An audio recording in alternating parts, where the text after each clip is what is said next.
Viruses have shown us their potential to scare and halt the whole world. They are non-living particles that have huge variety within them, making them very hard to target with drugs. So our immune system has to fight them anytime they come in.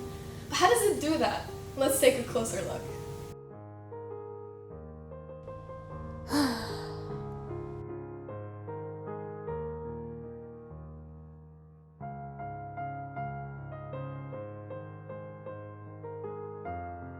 You okay, memory cell?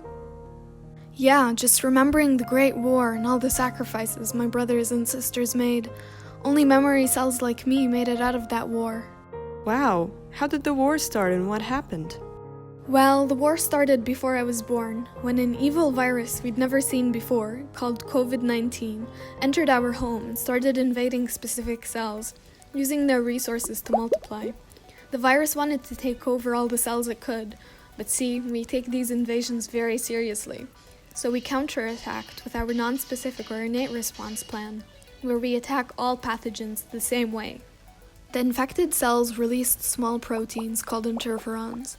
They were taken up by neighboring cells, making them resistant to viral infections.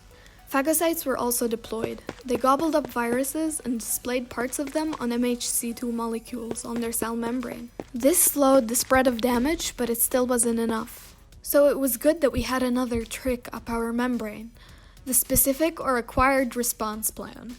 The phagocytes bound to and activated a naive helper T cell, making it divide into effector and memory cells. The effector cells released cytokines that helped with communication and coordination. They also activated another cell, known as a naive B cell, causing it to divide and differentiate, which meant that the cells were becoming specialized.